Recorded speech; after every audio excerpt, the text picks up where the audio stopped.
독일에 유명한 수용소 한 개가 있습니다. 그 수용소가 아우슈비츠 수용소입니다. 유태인들을 히틀러가 600만 명을 죽였습니다. 우리는 세월호 사태를 잘 기억하시죠?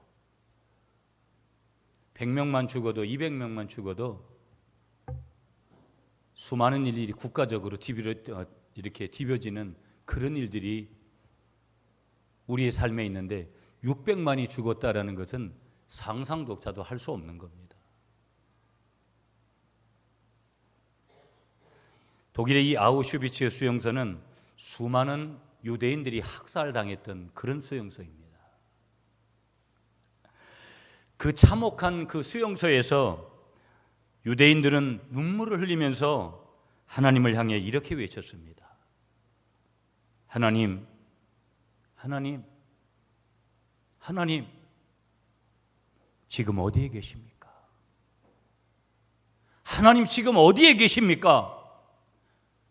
왜 우리에게 이런 일을 허용하고 계십니까? 그들의 그런 피 맺힌 절규는요, 연합군이 독일을 물리쳐서 수용소를 탄환할 때까지 600만 명이 동족이 죽을 때까지 계속되게 됩니다. 드디어 전쟁이 끝났습니다.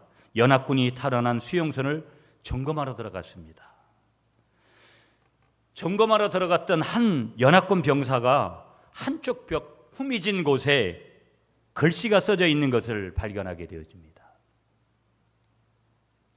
아마 어느 유대인 그리스도인이 신앙 고백적인 내용을 담아서 그것에서 글을 쓴 것이었습니다.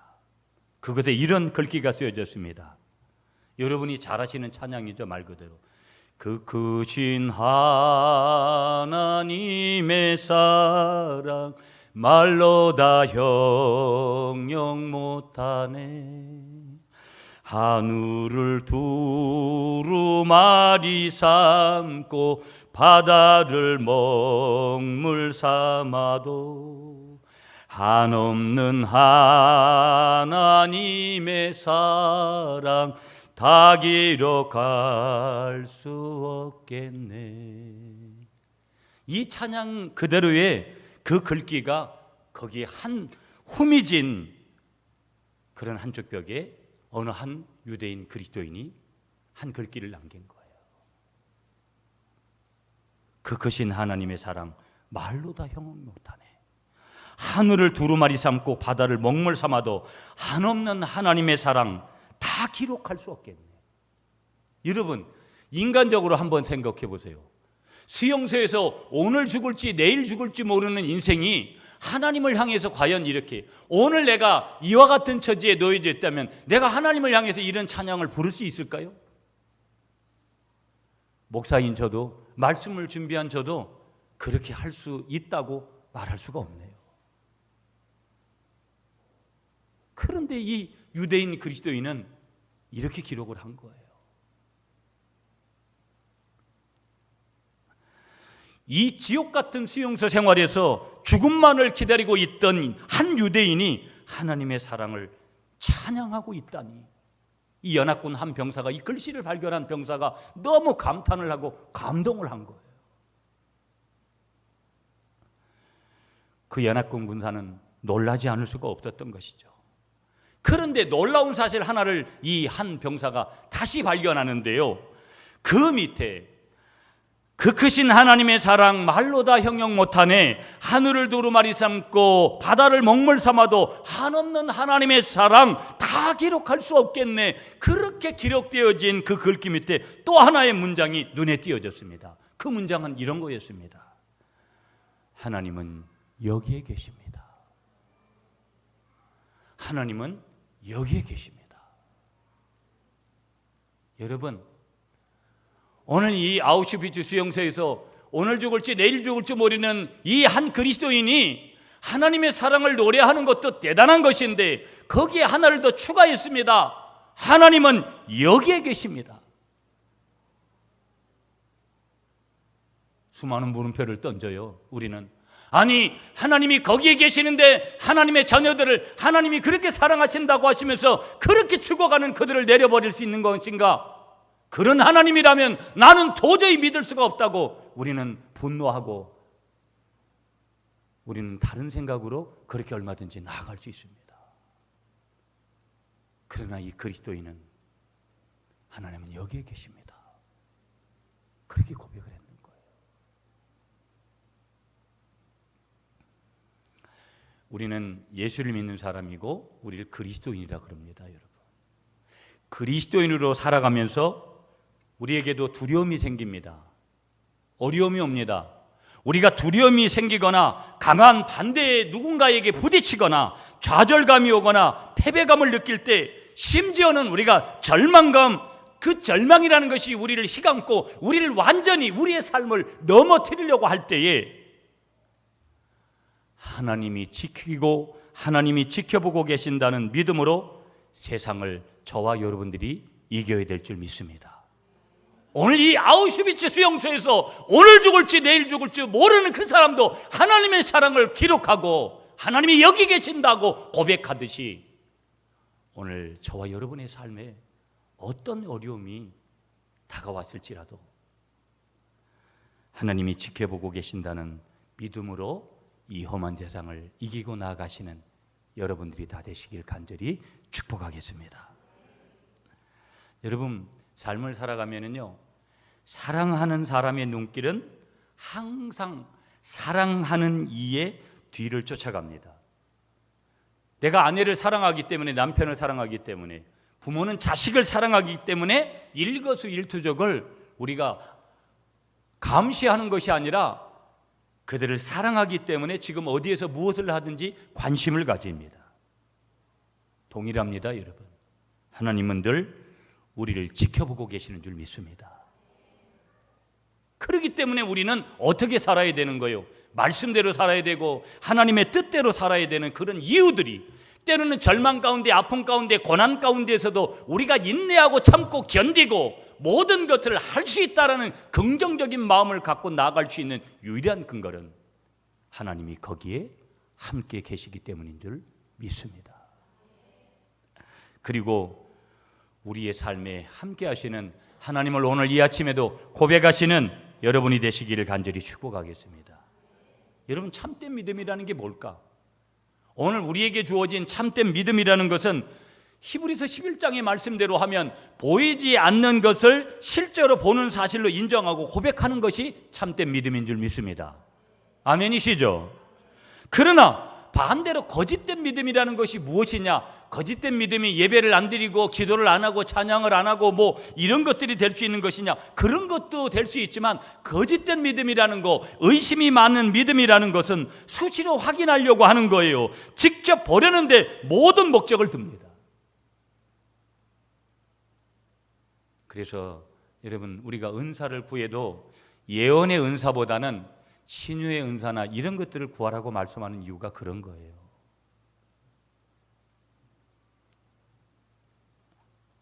그러나 이것은 사실이라는 거예요. 뭐가 사실이냐면 하나님은 내가 믿음의 안경으로 고백하는 자리에도 내가 의심하고 있는 불신앙 가운데 있는 거짓된 믿음을 가지고 있을 때도 여전히 동일하게 계시는 줄 믿습니다.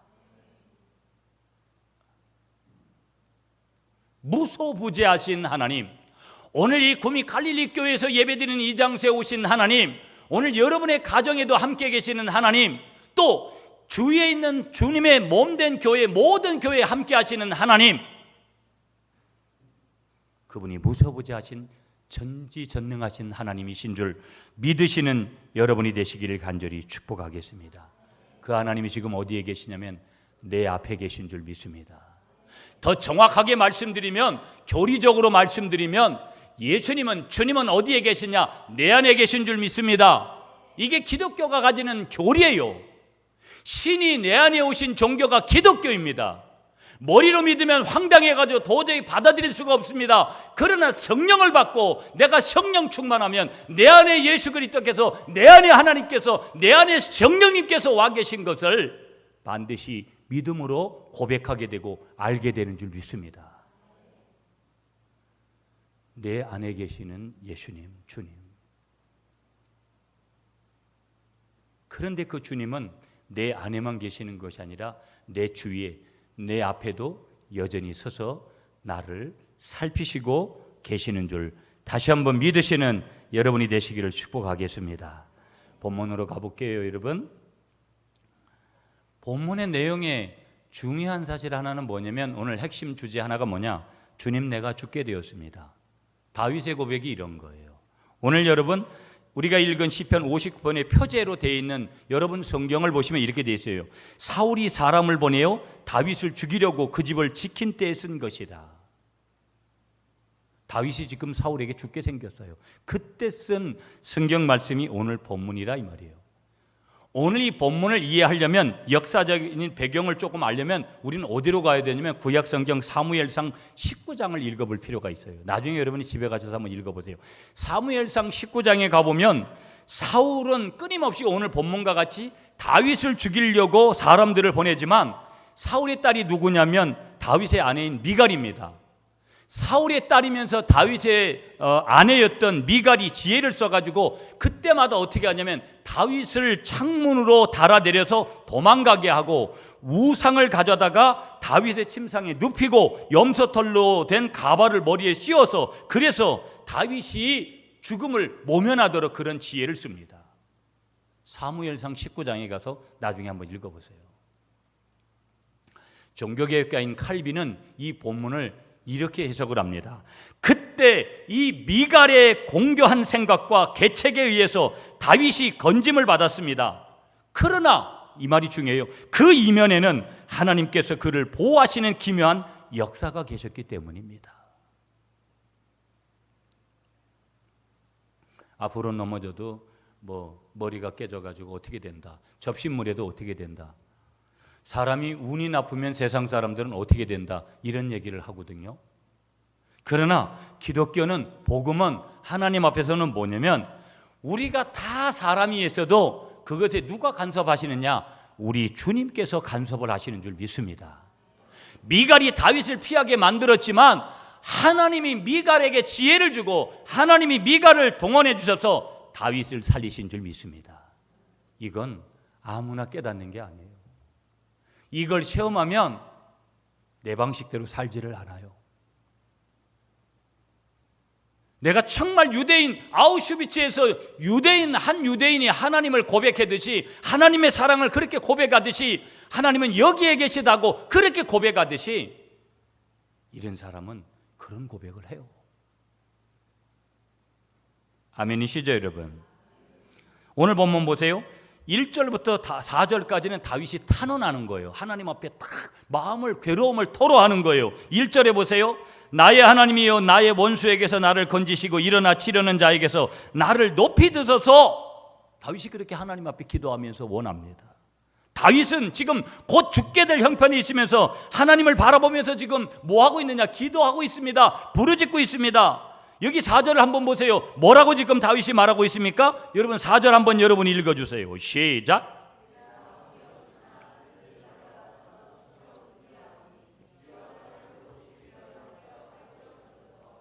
아멘. 아멘이시죠, 여러분?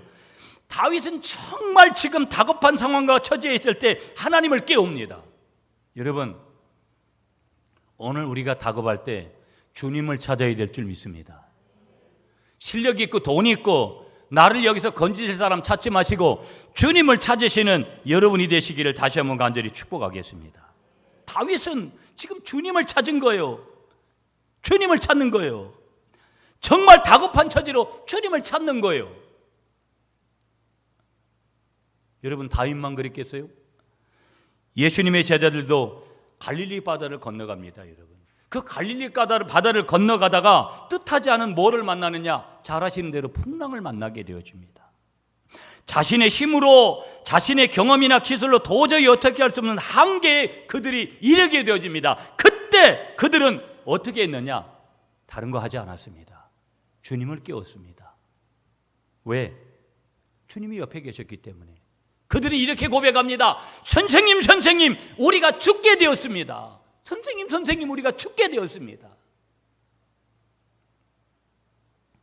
그런 거예요, 여러분. 우리는 다급한 상황이 되면 뭘 좋아해요? 엄마야! 이런 걸 하잖아요. 신앙이 없는 사람이에요. 엄마 찾지 마시고, 엄마 찾아봤자 우리 엄마가 해결해 줄 거 별로 없어요.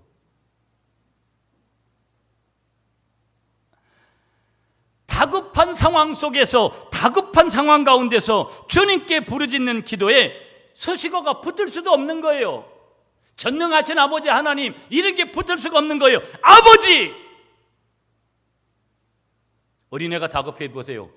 금방 말씀대로 뭐만 찾아요? 엄마. 아빠는 2번이에요. 어린아이들은 본능적으로 엄마를 찾는 거예요.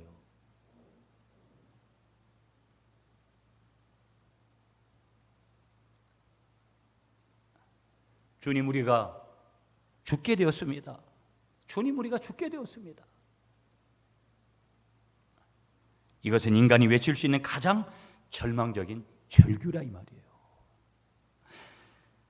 이것은 모든 노력과 의지를 포기한 인간의 외침이라 이 말이죠. 그리고 이것은 인간의 적나라한 깊은 삶의 간절한 염원인 거예요. 21세기를 살아가는 우리들에게는 누구든지, 저에게도 여러분들에게 다 뭐가 있어요? 하나님, 나를 좀 도와주세요. 하나님, 나를 좀 도와주세요. 여러분 보세요. 제자들이 타고 있는 배, 풍랑을 만난 배에 예수님이 함께 타고 계신 줄 믿습니다. 이게 제자들에게 얼마나 다행인 거예요. 아무리 그들이 외치고 아무리 다듬거더라도 그 배에 예수님이 타고 계시지 않았다면 그들에게는 아무 일도 없는 거예요. 인생은 끝난 거예요. 인생 종친 거예요. 그러나 그들에게 아무런 환경에 제약이 따르는 많은 문제가 있어도 거기에는 주님이 제자들과 함께 계셨던 줄 믿으시는 여러분이 되시기를 간절히 축복하겠습니다. 우리의 삶의 자리로 한번 돌아올게요, 여러분. 우리가 인생을 살아가는 동안 우리 스스로가 노련한 어부처럼 어느 정도 세상을 살아가는데 자신을 가질 때도 있습니다. 그렇잖아요. 내가 인생을 살아서 나이를 좀 먹어가지고 이제 뭔가 적당히 내가 재력도 있고 내가 명예도 있고 어느 정도 그런 거에 대해서 어려움을 당하지 않으면 노련한 것처럼, 그렇게 내가 어느 정도 그 단계에 올라온 것처럼 착각을 할 때가 있습니다. 누구든지 있죠.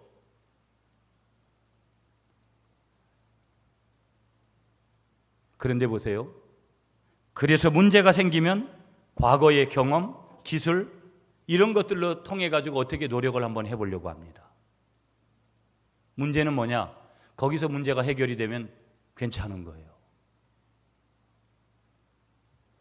아무리 힘을 써도, 그러나의 문제가 그에게 다가오는데, 그러나 아무리 힘을 써도 어떻게 할 수가 없을 때 이젠 죽었구나, 이젠 끝이구나 판단될 때 우리와 함께 계시는 주님을 찾고 깨우는 일은 얼마나 예수 믿는 저와 여러분들에게 다행인 줄 믿으시는 여러분이 되시길 축복하겠습니다. 다른 거 다 해도 안 되는데 내가 마지막 보러 우리 주님이 나와 함께 하심을 믿고 나아갈 수 있는 그 자리가 확고하게 있다라는 거, 이 얼마나 우리 인생에 다행인지 모른다 이 말이에요. 사도 바울이 고린도후서 1장 18절에 이렇게 고백을 합니다. 형제들아, 우리가 아시아에서 당한 환난을 너희가 알지 못하기를 원치 않으니 힘에 지나도록 고생을 받아 살 소망까지 끊어지고 우리 마음에 사형 선고를 받은 줄을 알았으니 이는 우리로 자기를 의뢰하지 말고 오직 죽은 자를 살리시는 하나님만 의지하게 하심이라. 잘 들어보세요, 여러분. 바울의 이 얘기는 뭐냐면 아시아에서 엄청난 고난을 당해가지고 이제 죽을 수밖에 없구나, 살 소망까지 끊어지고 우리 마음에 사형 선고를 받았다 이 말이에요. 이제 끝났다 이 말이에요. 그런데 이렇게 하나님께서 왜 하셨느냐? 우리로 자기를 의지하지 말고 내 경험, 내 인간적인 것들을 의지하지 않고 오직 죽은 자를 살리시는 하나님을 의지하게 하려 하십니다. 오늘 인생의 모든 일들이 왜 우리에게 일어날까? 다 그런 것은 아니지만 하나님의 메시지가 거기에 있는 거예요. 뭐라는 거예요? 너 인생아, 너를 의지하지 말고 너의 경험과 너의 지식과 너의 재력과 이런 것들을 의지하지 말고 하나님의 메시지는 뭐예요? 죽은 자를 살리시는 하나님만 의지하라고 그렇게 우리를 부르시는 메시지라고 때로는 받으시는 여러분이 되시기를 축복하겠습니다. 아멘이시죠? 아멘이시죠? 여러분 보세요. 우리가 살아가는 인생의 어두운 풍랑 속에서 죽겠다는 절규와 함께 우리는 한 가지 우리가 해야 될 일이 있는 거예요. 인간은 별 수 없어요. 인간의 성정을 가진 사람이 아이고 나 힘들어 죽겠어요 이런 말도 못하면 그거는 인간으로서 인간도 아니에요. 우리는 죽겠다는 말을 해야 돼요. 사람에게도 할 때가 있어요. 하나님에게도 하나님 내가 죽겠습니다. 그렇게 죽을 지경입니다. 그렇게 기도해야 돼요. 그렇게 말해야 돼요. 그러나 여기서 더 중요한 영적인 메시지 하나가 더 있다라는 거예요. 그게 뭐냐면 그런 절규와 푸념과 고백을 하되 한 가지 우리가 더 해야 될 게 뭐냐면 주님을 그 어려운 환경에서 발견하는 일이 우리에게 중요한 줄 믿습니다. 이 자리에도 주님이 함께 오셨구나. 내가 이렇게 힘들어하는 자리에도 우리 주님이 함께 하셨구나. 우리가 이것을 고백하는 것이 너무 중요하다라는 것을 믿으시는 여러분이 되시기를 축복합니다. 나에게 희망이 없습니다. 내 교명, 내 기술, 내 지식, 내 계산 때문에 우리 힘으로 도저히 감당할 수 없는 인생의 풍랑 속에서도 아직도 노를 붙들고 안다라는 저와 여러분들은 아닌지 뒤돌아봐야 된다라는 거예요.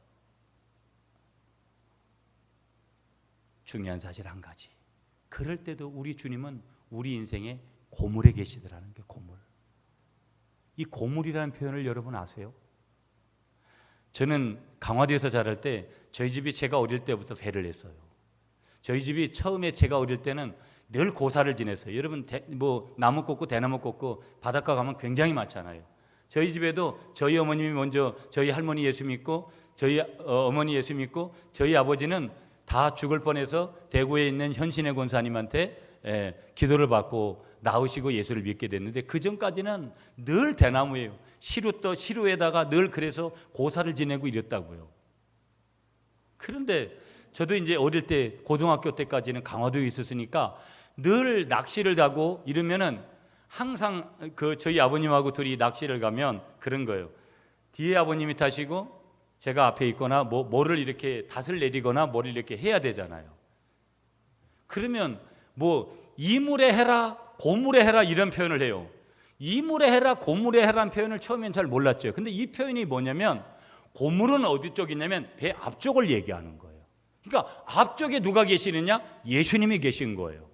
이물은 어디냐면 배를 노저을 때 여러분 아시잖아요. 노를 젓는 이 장소 뒤편에 있는 것이 이물이에요. 그러니까 내가 서 있는 곳이 이물이에요. 그러면 예수님은 어디에 계시느냐? 여기 지금 고물에 계신다고 말씀하시는 거예요. 고물에 계신다. 대단한 것은 아니지만 이게 또 강화도에서 태어나서 설교하기 아주 편하게 이게 어려운 말이에요. 사실은 이물이냐 고물이냐 여러분 이해가 되셨죠? 예수님이 지금 어디에 계신다고요? 고물에 계시는 줄 믿습니다. 그러니까 하나님이 우리 앞에 계신다 이 말이에요. 아멘이십니까 여러분? 창세기 47장 9절에 거기 야곱이 이런 고백을 합니다. 내 나그네 길의 세월이 130년이니이다. 나의 연세가 얼마 못 되니 우리 조상이 나그네 길의 세월에 미치지 못하나 험악한 세월을 보냈나이다.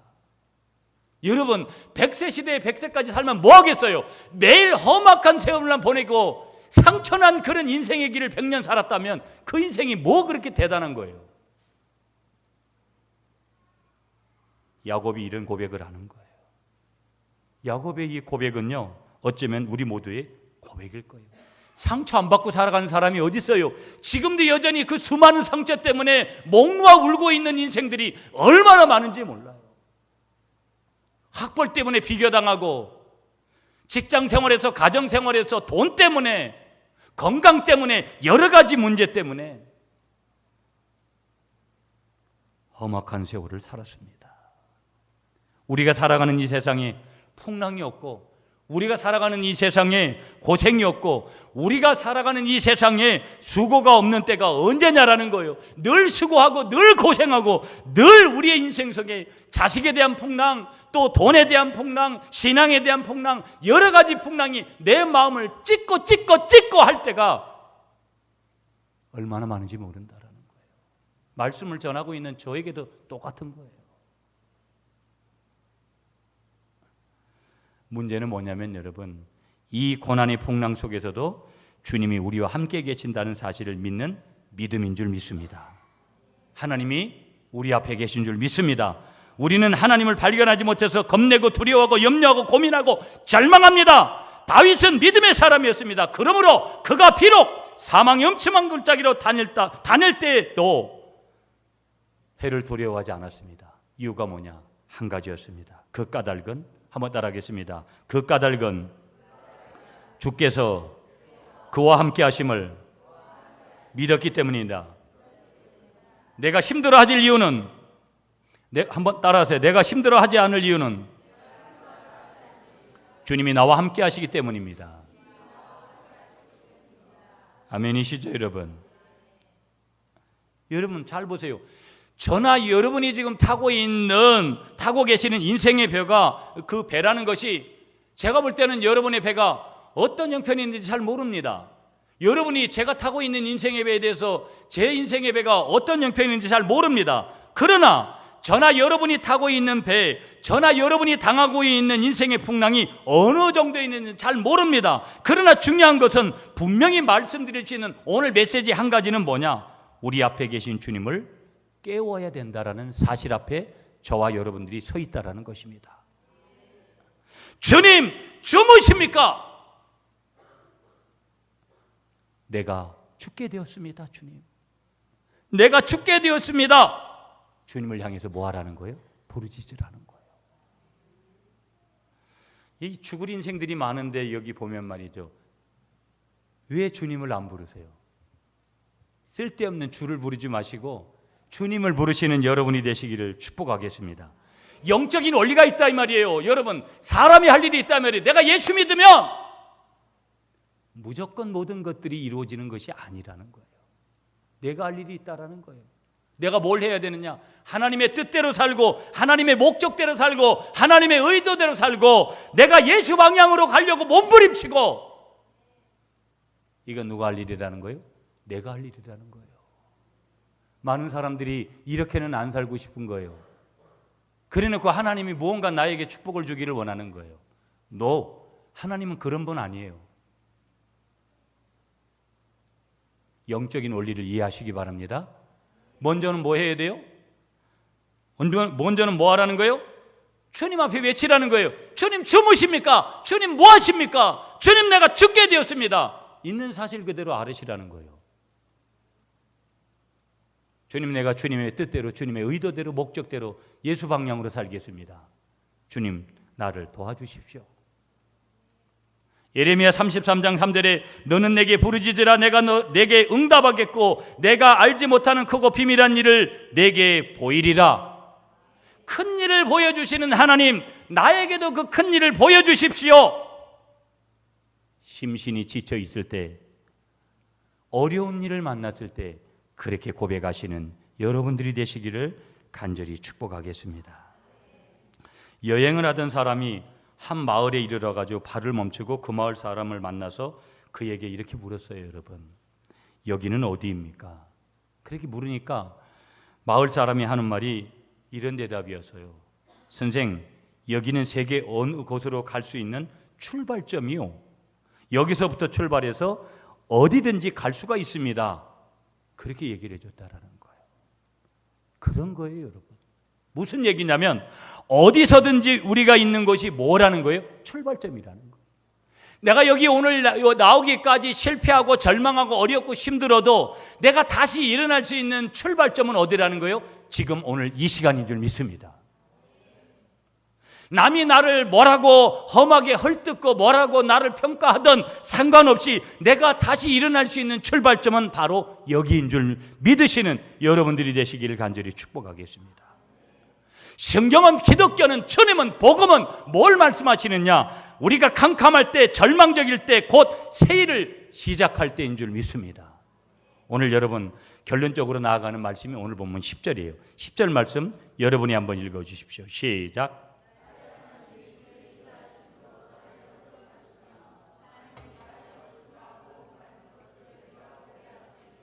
네, 나의 하나님이 그 인자하심으로 나를 영접하시며, 상반절에, 하반절에 나를 보게, 옛날 개혁파는 목독게 하시리니 그렇게 말씀합니다. 목독게 한다, 보게 한다, 이런 말은 뭐냐면 다른 말로 하면 느끼게 한다.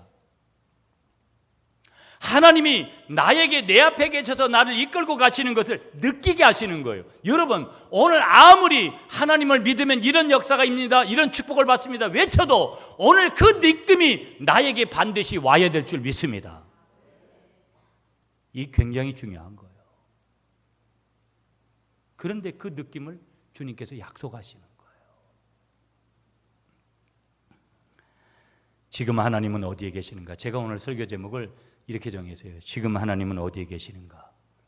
한번 따라하겠습니다. 여기 내 안에. 하나님은 내 안에 계시고 하나님은 어디에 계시는 거예요? 내 앞 여기에 계시는 줄 믿습니다. here, 여기. 사랑하는 여러분, 저와 여러분들이 인생의 긴 길을 갑니다. 많은 어려움이 우리 앞에 도사리어 있습니다.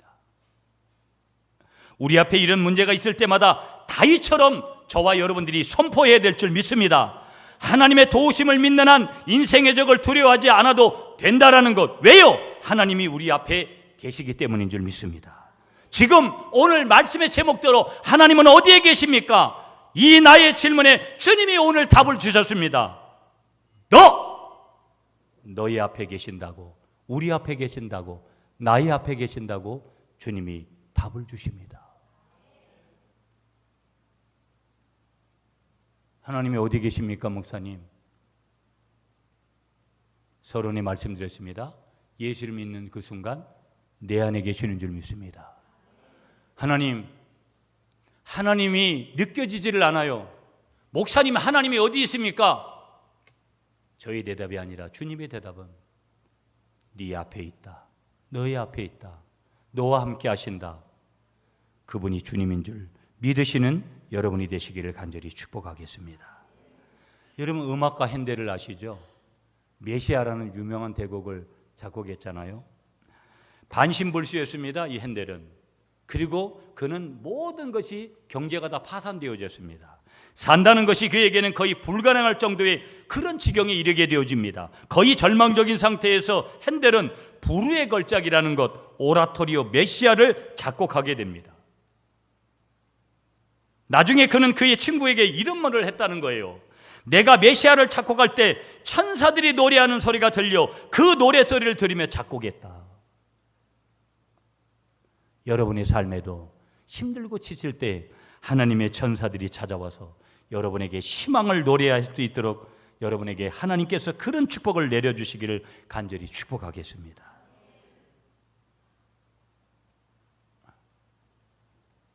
하나님이 우리 앞에 계신 것을 그가 느낀 거예요.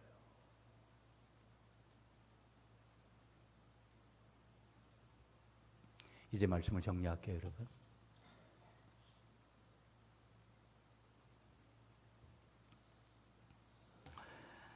오늘 우리가 사는 이 세계의 과학은 엄청날 정도로 발전을 하고 있습니다. 이렇게 발전하면 다음에는 무엇이 나올 것인가 자문할 때가 있습니다. 스마트폰 하나를 봐도, 저는 노트 4 쓰는데 그래도 뭐 뒤에 거 나온 거 쓴 거잖아요. 또 어떤 것이 나오고 또 어떤 것이 나오고. 여러분, 우리가 여기까지 왔어요. 인생을 20년을 살았던, 30년을 살았던, 40년을 살았던, 50년, 60년, 70년, 80년을 살았던 우리는 그 다음 질문을 해야 돼요. 이 다음에는 하나님이 무엇을 하시려나 이렇게 물어봐야 될 줄 믿습니다.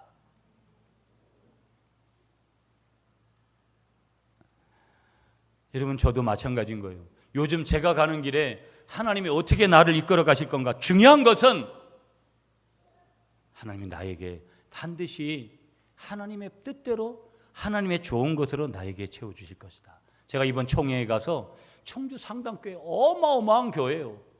실내 체육관도 있고 교회가. 그래서 거기서 목회박람회를 하고 그랬거든요. 그것도 지하 3층이에요. 내가 거기서 그 자리에서 그랬어요. 하나님, 나도 이런 총회 열 수 있는 교회 좀 저에게 주세요. 내가 그 청주 상당교회 그 마당에서 되건 안 되건 간에 하나님 앞에 그런 기도를 했어요. 하나님, 나에게도 이런 총회 열 수 있는 교회를 좀 주세요. 아멘도 안 하네. 자기 거 아니라고. 여러분들도 이런 꿈을 가지시기 바랍니다. 하나님이 나에게 어떤 것을 보여주시든지 안 보여주시든지 행하시든지 안 하시든지 그분은 반드시 나에게 그런 것을 행하실 분이라는 것을 믿음의 안경으로 열고 보시고 지금 여기에 계신 하나님께서 나의 내일을 준비하신다고 믿으시는 여러분이 되시기를 축복합니다. 제가 여러 가지 제 얘기를 하지만 여러분 자랑같이 얘기하는 것이 아니라 여러분에게도 동일할 거라고 저는 믿어요. 아멘이시죠? 이 갈릴리 교회를 섬기고 있는 여러분에게도 동일하게 그렇게 역사하실 줄 믿습니다. 이렇게 말씀을 맺고 싶습니다. 여러분, 여기에 계신 하나님을 찬양하며 살라. 한번 따라하겠습니다. 여기에 계신 하나님을 찬양하며 살라. 여러분, 우리가 어떤 일을 당하든지 하나님께서 우리 앞에 계신 것을 믿으시기 바랍니다. 내 안에 계신 하나님은 내 앞에서 계셔서 나의 모든 인생의 길을 인도해 가심을 믿으시는 여러분이 되시기를 축복합니다. 그분에게 도움을 청하십시오. 하나님, 내가 이런 일이 있어요. 내가 이렇게 죽게 생겼습니다. 나를 도와주십시오. 내 인생에 가는 길에 하나님의 도움이 필요합니다. 역사해 주십시오. 응답을 주십시오. 주님 앞에 구하십시오. 기도하십시오. 여러분에게 놀라운 축복을 우리 주님께서 주실 것입니다. 지금 하나님은 어디에 계시는가? 내 앞에 계십니다. 내 앞에 계신 주님을 찬양하며 달려가는 여러분들이 되시기를 간절히 축복하겠습니다.